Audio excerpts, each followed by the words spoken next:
नमस्कार, हमारे YouTube channel books फंडा में आप सबका स्वागत है। आज का वीडियो स्टार्ट करने से पहले आप सबसे रिक्वेस्ट है कि यदि वीडियो पसंद आता है तो please like, share and subscribe करना बिल्कुल ना भूलें। लज्जा बांग्लादेश की प्रसिद्ध लेखिका तस्लीमा नसरीन के द्वारा लिखी गई प्रसिद्ध उपन्यास है।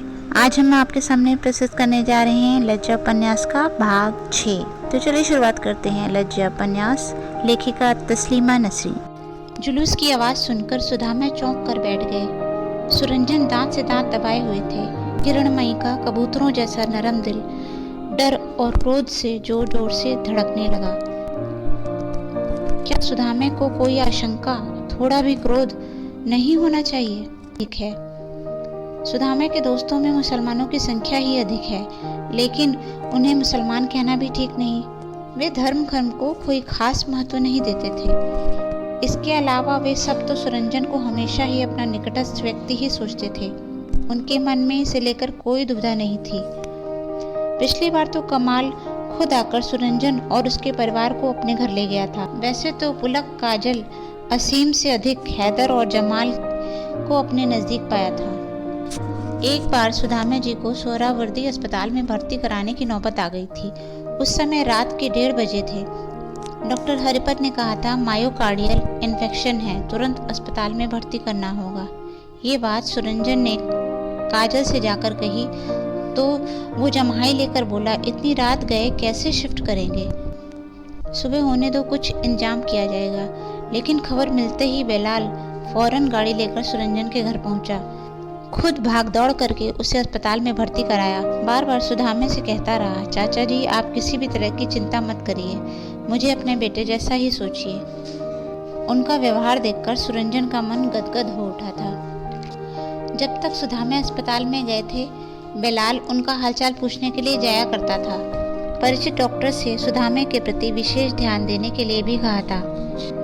समय मिलते ही वो खुद मिलने आ जाया करते थे। अस्पताल में आने जाने के लिए अपनी गाड़ी दे रखी थी। कौन करता है इतना सब कुछ? पैसा तो काजल के पास भी है, लेकिन क्या वो सुरंजन के लिए इतना उदार हो सकता है? सुदामे की बीमारी में जितना भी खर्च हुआ पूरा रबीउल ने दिया। एक दिन टिकाटुली के घर पर अचानक रबीउल आया और पूछा कि सुनने में आया है कि तुम्हारे पिताजी अस्पताल में हैं। सुरंजन के हाँ या नहीं कहने से पहले ही टेबल पर एक लिफाफा रखते हुए बोला, इतना पराया मत सोचो मेरे दोस्त। इतना कहते हुए वो जिस तरह अचानक आया था, अचानक ही चला भी गया। सुरंजन ने लिफाफा खोलकर देखा तो उसमें 5,000 रुपए थे। सिर्फ सहायता की इसलिए नहीं कि उसके साथ उसके हृदय का मेल भी अधिक था। रबीउल, कमाल और हैदर को सुरंजन ने अपने जितना करीब पाया था, उतना असीम, काजल, जयदेव को भी नहीं पाया था। रत्ना ही नहीं, परवीन को भी उसने जितना प्यार किया था, उसे यकीन है कि वह किसी अर्चना, दीप्ति, गीता या सुनंदा को उतना प्यार नहीं कर पाएगा।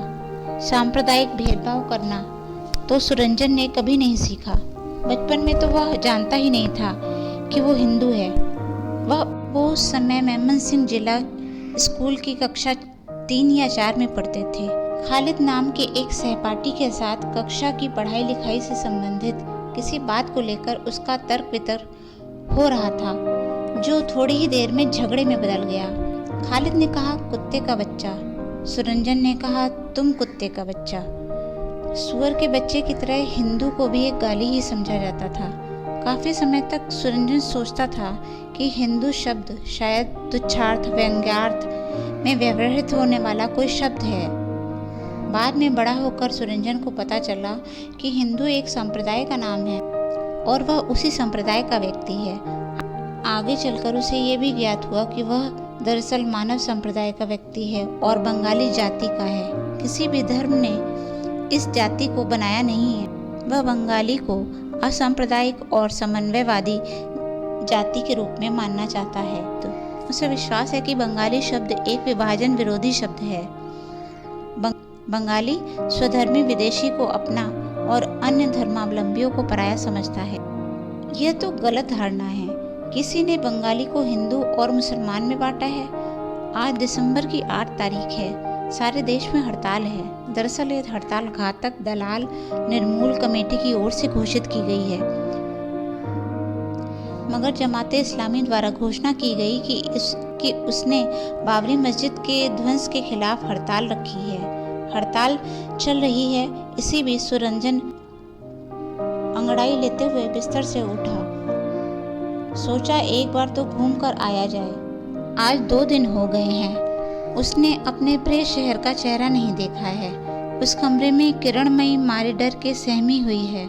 सुदामा के मन में भी कोई शंका है या नहीं, सुरंजन समझ नहीं पाता।